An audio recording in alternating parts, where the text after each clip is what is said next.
Whenever you are. All right.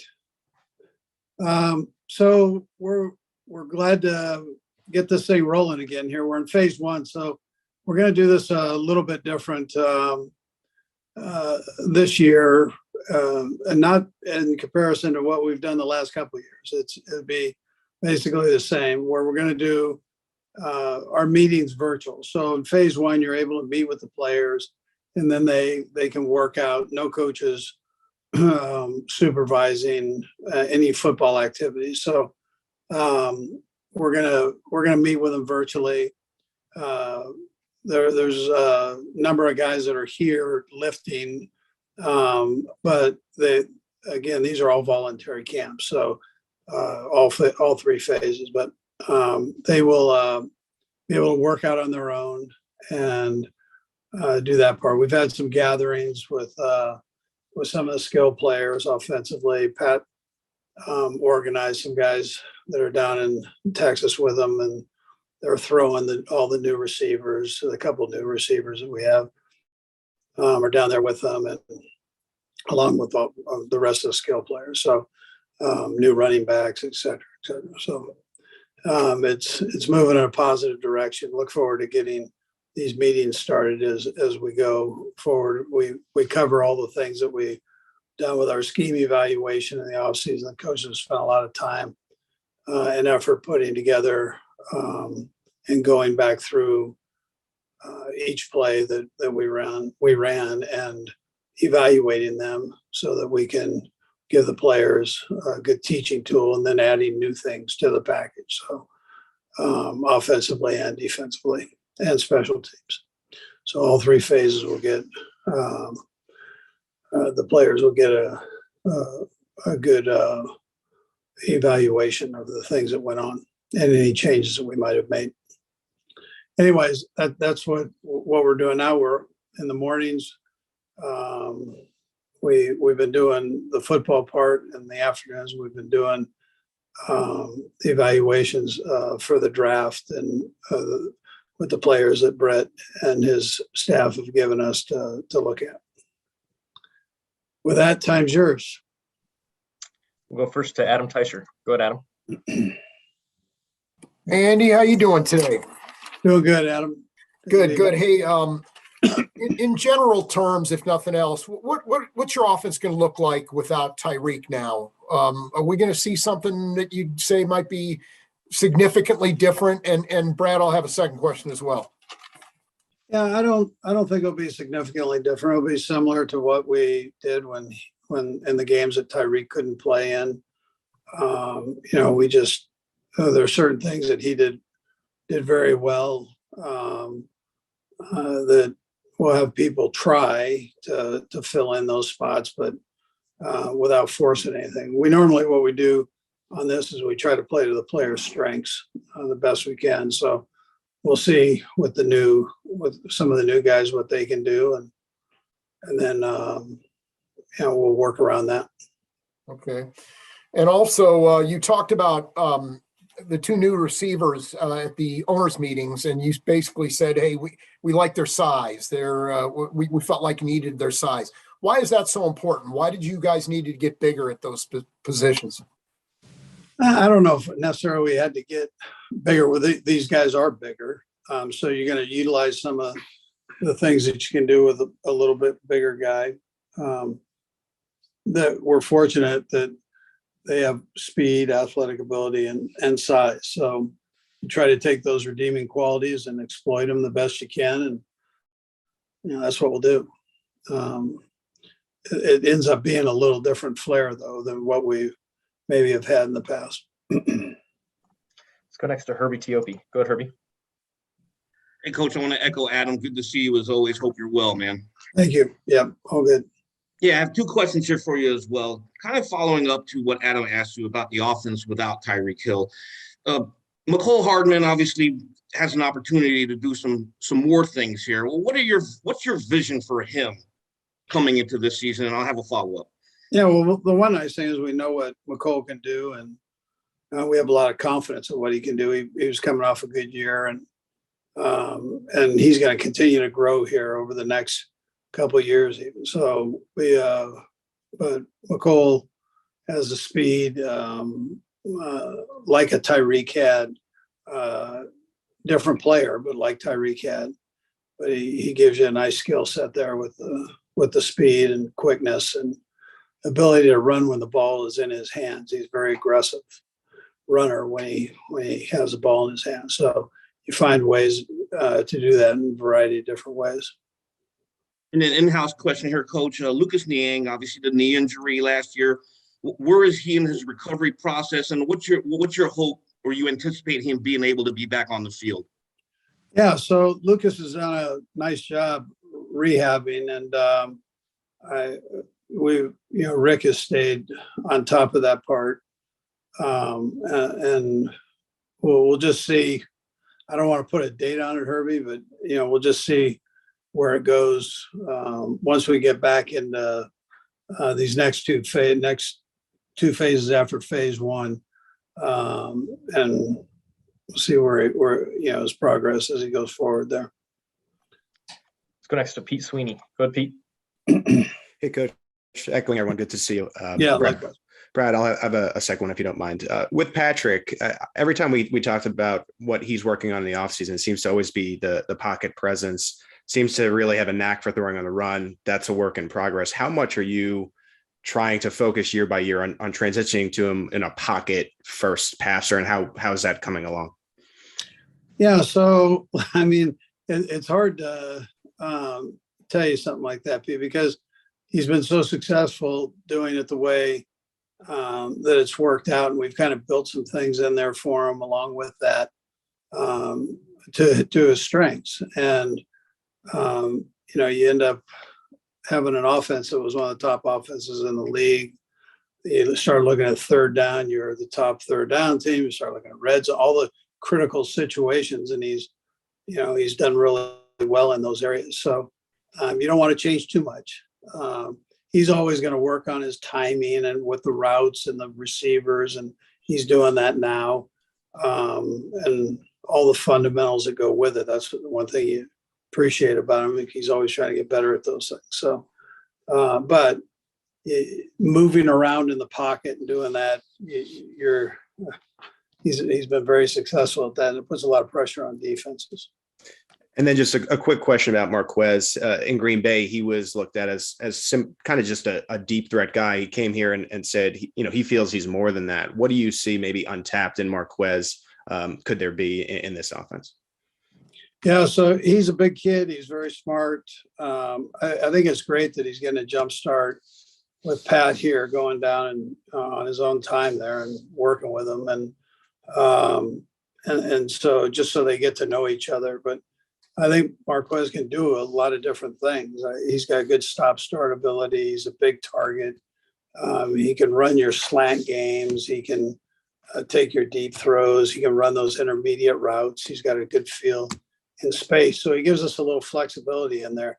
They did more than just a deep threat with him. I mean, they incorporated him in, the whole passing game, and he can kind of do all that stuff and does it well. So we'll look forward to getting him in and mixing him in there. He seems like a really good kid. I haven't had a lot of time to spend with him, zero time with football. So, but I think that, when he came in for his visit, just him talking about what they did at Green Bay and watching the tape with him, that you could really see that he's got a nice package there to work with.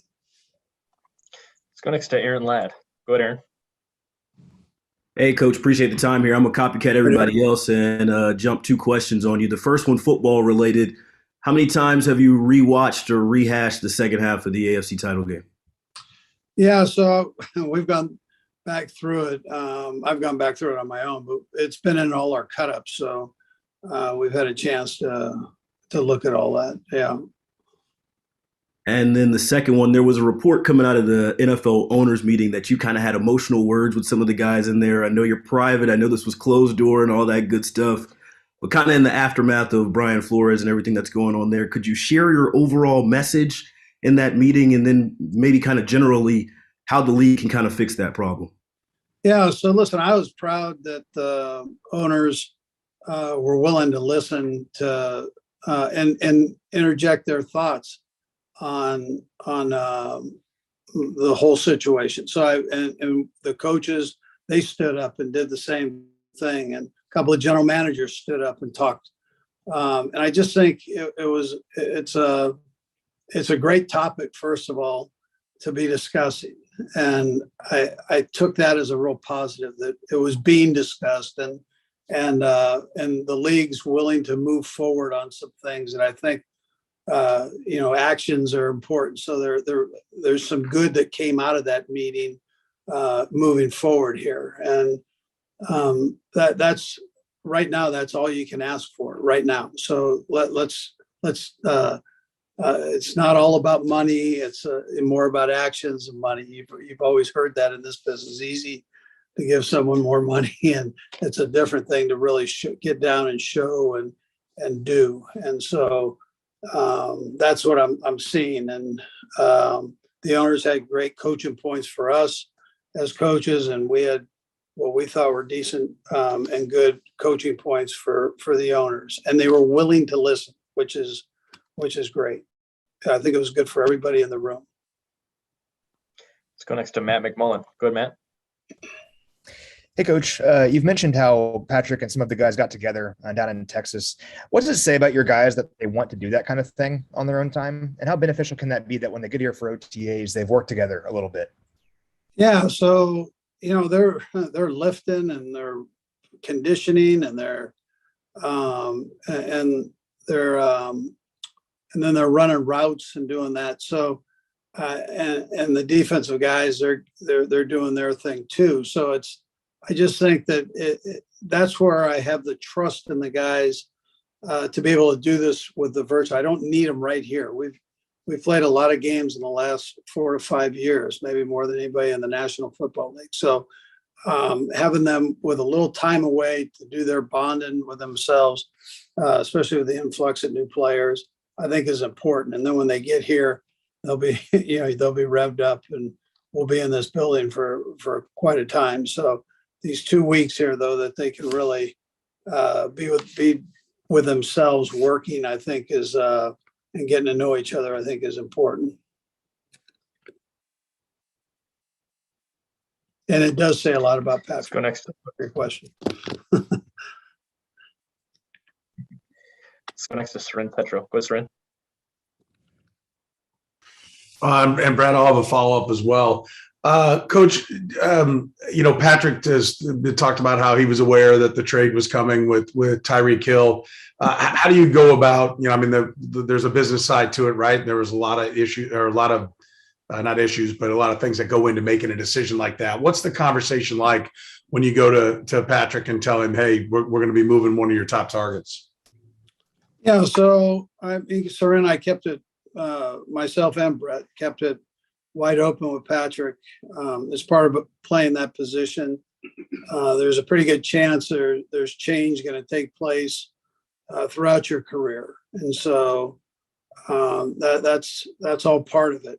I also mentioned it to Kels just so he had a heads up on it too.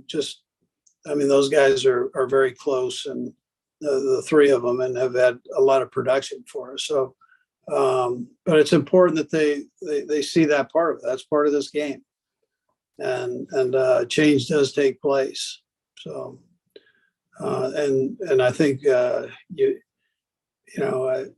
you beat around the bush on it. I don't think that's good either. I'm kind of upfront, and this is what it is, and this is the plan going forward.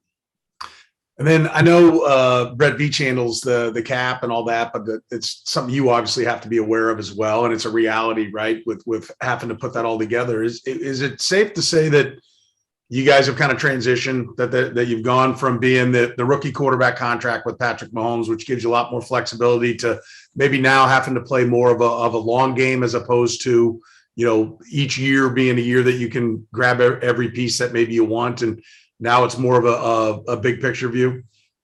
Well, yeah, there's a strategy involved with it. Again, Patrick did a comfortable deal where we could, we have some flexibility there too. And, but In this day and age, unfortunately, you can't just pay everybody. It's a hard thing to do, to extended contracts. And so you're going to lose a guy here and there. That's how it works. We're in good hands, though. We've got an owner that understands that and is sharp with it. Brant Tillis and Chris Shea are Brett's counsel right there, that have a great feel for the cap and staying current with it, but still being able to project some into the future. And then Brett is phenomenal at working all the angles there, and has a great understanding of it too. So, and it has that aggressive personality to go forward. And he immediately, worked on that, and by bringing in a couple of receivers that we did. Got time for a couple more. We'll go Sam McDowell and then Matt Derrick. Go ahead, Sam. Hey, Andy. You mentioned the scheme evaluations. Without asking you to get into specifics, are there things that pop up once you're allowed this window of time to look at yourself, as opposed to things that might, you be able to address during the season?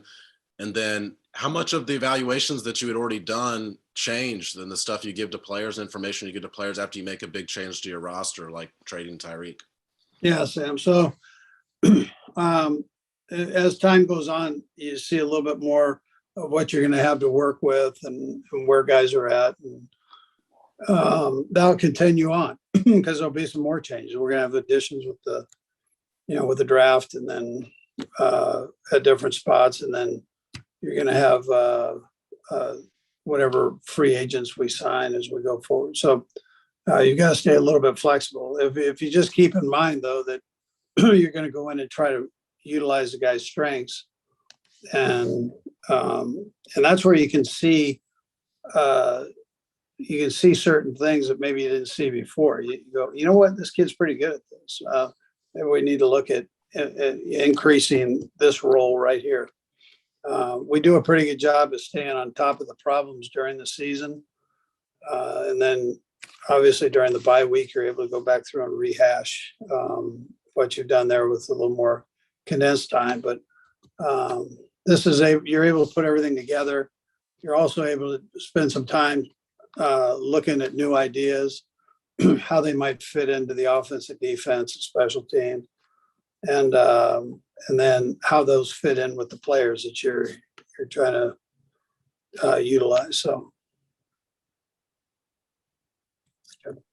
We'll go last to Matt Derrick. Go ahead, Matt. Coach, thank you for your time as always. And Brad, I'll have a quick follow-up too. Our dear friend Therese Paylor used to love to say that the contract year is undefeated. In your experience, what kind of a motivating factor is being the last year of a contract for a player in their prime? And do you use that as any type of motivation for players, or is that something you leave to the players and their side and separate? I tell you, in that situation, that money talks, right? So they're all going to try their best to have their best year. And so, but within the framework of the team, you don't want somebody that's out there just playing for themselves, obviously. So there's still a team element involved, but you're going to get their best during those contract years. So, or at least that's what I've found. I know some people say that the guys tank, but when you're in the hunt of things, they're all in there and going full speed. So that's what I've seen. I don't have to talk about it. I mean, they know these guys are well educated, and they know what's at stake. And we've been fortunate that the guys have really been in attack mode when they get into those situations. And Chris Jones last year, he dealt with that wrist issue all season. He mentioned to us that he might have surgery in the offseason. Where does he kind of stand? Is he 100% ready to go when you hit the OTAs? Yeah, he's been in the whole time here lifting. So he's I think he's feeling pretty good. He'll be ready to go, I think. Yeah. You look good, by the way, man. You look like you've been working out here. Huh? That's great. Coach, we appreciate the time. Thanks for joining us. All right. You guys be safe.